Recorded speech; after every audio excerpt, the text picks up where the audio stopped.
So in this lecture we are going to solve once again and finite and infinite set problems. ठीक है. First of all finite set and infinite set का मतलब क्या होता है उसे आप अच्छे से समझ लीजिए. फाइनाइट सेट मतलब क्या होता है कि a set containing finite number of element. मैंने क्या कहा? A set containing finite number of element. अगर आपका कोई भी सेट ऐसा बने जिसमें सिर्फ फाइनाइट नंबर ऑफ एलिमेंट है, ऐसे सेट को हम कहते हैं फाइनाइट सेट. या फिर ऐसे टर्म्स मतलब हम ऐसा सेट बना रहे हैं जिसमें हम कोई भी नंबर काउंट कर सके. जैसे मैं कहूँ कि आप लोगों को सिंपल लैंग्वेज में कहूँ कि आप लोगों को मैंने ये कहा कि आप एक सेट बनाइए और उस सेट में आपके शहर में मतलब जैसे एग्जांपल है भंडारा में कितने पीपल्स रहते हैं उन्हें उस सेट में लिखिए. तो आपको में भी टाइम लगे बट आप उसे काउंट करके लिख लोगे. तो जब भी आप सेट ऑफ पीपल ऑफ भंडारा इसका जब सेट बनाने जाओगे तो वो सेट कैसे रहेंगे? Finite set. ठीक है. ये हो गया. अब ये थोड़ा सा बेसिक टर्म था. फाइनाइट सेट का मतलब set containing finite number of element. उसी तरह इनफाइनाइट सेट क्या होगा कि a set containing infinite number of element. मतलब हम ऐसा सेट बनाएंगे जिसमें इनफाइनाइट नंबर ऑफ एलिमेंट है. या फिर हम कह सकते हैं ये था फाइनाइट सेट. ठीक है. या फिर हम कह सकते हैं इनफाइनाइट सेट के लिए हम कह सकते हैं a set which is not finite. A set which is not finite मतलब जो सेट फाइनाइट नहीं वो सेट क्या है? इनफाइनाइट. और जो सेट इनफाइनाइट नहीं वो सेट क्या है? फाइनाइट. अब यहाँ पर हम कुछ प्रीवियस एग्जांपल ही लेते हैं ताकि इसमें और बेटर अंडरस्टैंडिंग हो सके. जैसे एग्जांपल है अपने पास, हमारे को रीज़न देना है क्यों वो सेट फाइनाइट है या इनफाइनाइट है. जैसे एग्जांपल है right with reason which of the following sets are finite or infinite. Okay, here is our first problem.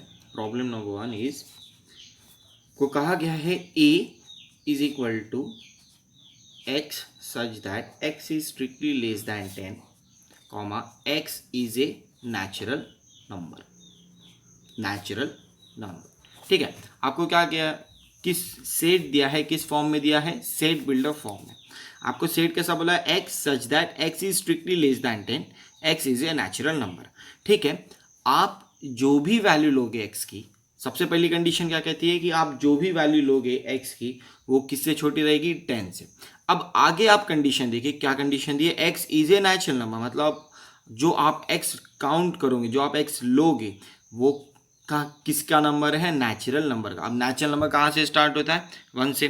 तो अब आपका जब आप इस सेट का लिस्टिंग मेथड बनाओगे तो सबसे पहले आप लिस्टिंग मेथड बना के देखिए. a is equal to curly bracket x strictly less than 10. x क्या है? Natural number. नेचुरल नंबर का स्टार्टिंग कहाँ से होती है? 1 से. 1 2 3 4 5 6 7 8 9. 10 से सबसे छोटा नंबर कौन है? 9. तो ये नेचुरल नंबर है और हम इस सेट में जितने भी नंबर दिए हैं हम इसे काउंट कर सकते हैं. इसका मतलब ये जो गिवन सेट है ये सेट कैसा है अपना? Finite set. तो therefore set A is a finite set. ठीक है. इस बेसिस से हम ये एग्जांपल सॉल्व किए. Let's say another example. जैसे मैं एग्जांपल कहता हूँ आपको, सेकंड एग्जांपल कहता हूँ कि c is equal to set of students of class 9 from your school. ठीक है. अब आपको क्या कहा गया है कि आपको ऐसा सेट बनाना है जिसमें आपको काउंट करना है कि आपके क्लास 9 स्टैंडर्ड के क्लास में, वो भी आपके स्कूल में, कितने स्टूडेंट है. ठीक है. आपको ऐसा सेट बनाना है कि student of class 9 from your school. ठीक है. तो अब आप देखिए जो भी नंबर है आपके स्टूडेंट के इन क्लास के वो काउंटेबल है. मतलब आप गिन सकते हो इजीली. जैसे अगर आपके क्लास में कहा कि ABCDEFG इस नेम के स्टूडेंट्स है Z तक के, तो ABCDEFG Z तक के आप इजीली काउंट कर लोगे। तो अगर आप इजीली काउंट कर रहे हो और आप इजीली काउंट करे हुए टर्म्स का आप सेट बना रहे हो, तो ऐसे सेट को हम कहते हैं फाइनाइट सेट। तो इसका हम रीजन किस तरीके से लिखेंगे, ये देखिए, द नंबर ऑफ स्टूडेंट, क्या कहा मैंने, the number of student in a class is countable. मतलब यहां पर क्या हो गया कि जो भी स्टूडेंट है आपके क्लास वो कैसे है, काउंटेबल है, मतलब आप उन्हें गिन सकते हो। तो ठीक है, आप जैसे सेट बनाओगे तो ये सेट कैसा होगा, ये सेट होगा finite set. Therefore set C is a finite set. आया क्लियर। अब और एक एग्जांपल लेते हैं, और कुछ एक दो एग्जांपल लेते हैं, एंड इस लेसन को, इस टॉपिक को हम इधर ओवर करने की कोशिश करते हैं। ठीक है, जैसे टॉपिक एग्जांपल हम ले सकते हैं, third example, set of whole number. क्या कहा मैंने, सेट ऑफ होल नंबर। अब आपका एग्जांपल क्या है कि सेट ऑफ होल नंबर, ये सेट को आइडेंटिफाई करना है कि फाइनाइट है कि इनफाइनाइट। अब आपको सिर्फ सिंपल सा क्या कहा है, सेट ऑफ होल नंबर। तो अब होल नंबर की स्टार्टिंग कहाँ से होती है, मतलब होल नंबर क्या होता है, the number we start from 0, 0, 1, 2, 3, 4, आप 1000 तक के गिन लोगे, आप 1 लाख तक के गिन लोगे, आप 1 करोड़ तक के गिन लोगे, आप 100 करोड़ तक के गिन लोगे। लेकिन आफ्टर दैट आप काउंट करते जाओगे, लेकिन आप कहीं पर भी रुक पाओगे क्या, बिल्कुल भी नहीं।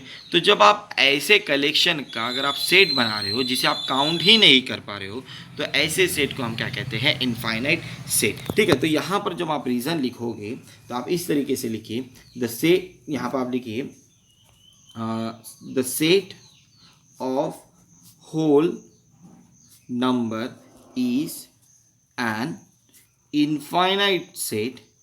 एन इनफाइनाइट सेट, रीज़न आप बताइए, बिकॉज, क्यों कि जो काउंटिंग है, the counting do not terminate at any stage. मतलब आप जो भी काउंटिंग कर रहे हो वो टर्मिनेट नहीं हो रही है कोई भी स्टेजेस पे। जैसे 1000 के बाद वापस से कोई टर्म रिपीट हो रहा है क्या, बिल्कुल भी नहीं। ठीक है, उसी तरह हम एक लास्ट एग्जांपल देखते हैं, जैसे नंबर 4 एग्जांपल देते हैं,